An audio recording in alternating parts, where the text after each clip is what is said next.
Hey everyone, and welcome to my channel. I hope your day has been wonderful so far. Before we dive into today's story, make sure to hit subscribe so you don't miss any of the content we share here. Today, I want to tell you a story that touches on quiet resilience, love, and the spaces in life where words fail. They called it the quiet hour, that fragile, reflective space between midnight and dawn when the world seems to pause and the soft hum of life becomes more noticeable. For Kelly, this time had become both her sanctuary and her challenge, a stretch of hours in the hospital where every heartbeat, every breath, and every small gesture carried immense meaning. The quiet hour. The quiet hour felt endless to Kelly, a vast stretch of time she had to navigate without a clear path. She sat in a stiff chair outside the ICU, staring at the door as if it might magically provide an answer or make the world simpler. Inside, Mark rested, though the machines took care of the rhythms of sleep for him. The ventilator moved steadily. The monitor pulsed in measured lines, and the infusion pump ticked without pause. It was a strange blend of calm and tension, a mechanical lullaby that emphasized both the fragility and the persistence of life. Kelly felt suspended in a space between hope and worry, holding on to the smallest gestures of connection she could offer him. The diagnosis. 2 days earlier, Kelly had received the news that changed everything.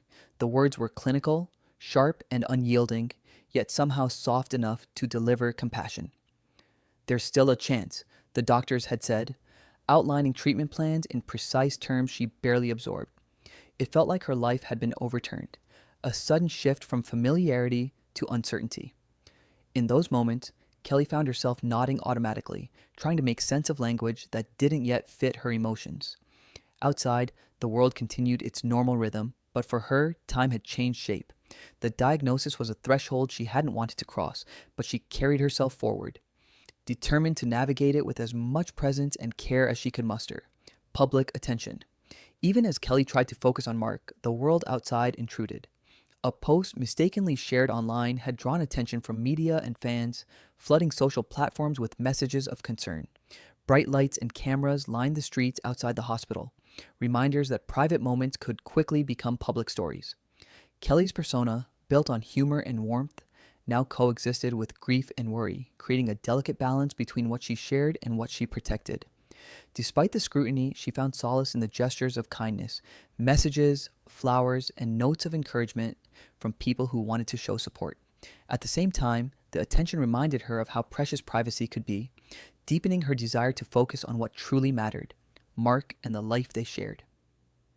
Anchoring through ritual.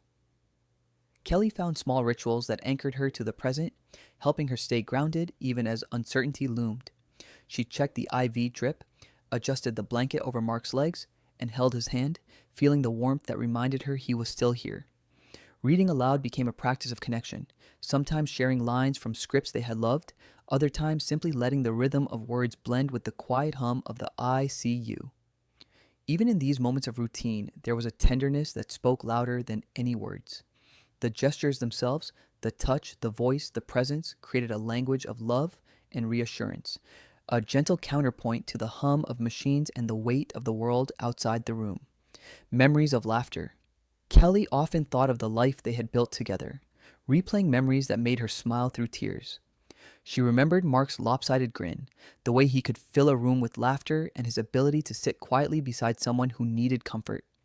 Life before the illness had been a mosaic of ordinary and extraordinary moments, late night pizza, studio sets, and family dinners that seemed chaotic yet full of warmth. Their shared history was a reminder of resilience, of joy even in small doses.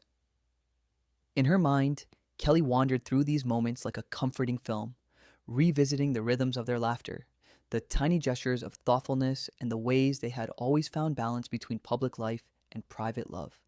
Humor and connection. Even in the hospital, humor remained a quiet companion.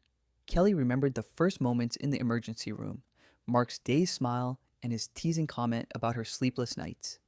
Laughter had always been their language of relief, a way to navigate the unknown together. In that ICU room, humor mixed with tenderness, bridging moments of fear and sorrow. The ordinary gestures, a sandwich made just right, a shoulder massaged, a hand held, took on extraordinary significance. Kelly leaned into these small acts of care, understanding that love was expressed in presence and attention, not just grand declarations. The quiet hour became a space to honor both the weight of reality and the lightness of their shared humanity. The public and the private navigating public attention while holding on to private moments became an intricate dance. Kelly had two languages in her life: the intimate, domestic language she shared with Mark, and the public language of appearances and social expectation. The challenge lay in preserving the intimacy of their connection while managing the outside world's curiosity. Messages, tributes, and acts of kindness were touching, yet she felt the delicate tension of what to share and what to protect. Kelly realized that love could exist quietly, without commentary or approval, in moments unseen by the world. The private gestures, soft spoken words, shared laughter, and small acts of care were where the truest meaning lived, even when the world sought to narrate their story. Reflection and hope. As dawn approached, Kelly reflected on the journey she and Mark were navigating. Life had become a careful balance of attention, care, and presence.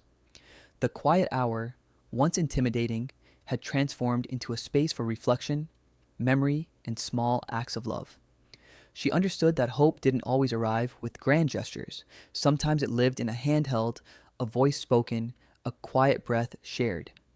Kelly held on to these moments as sacred, a testament to resilience, empathy, and the power of human connection.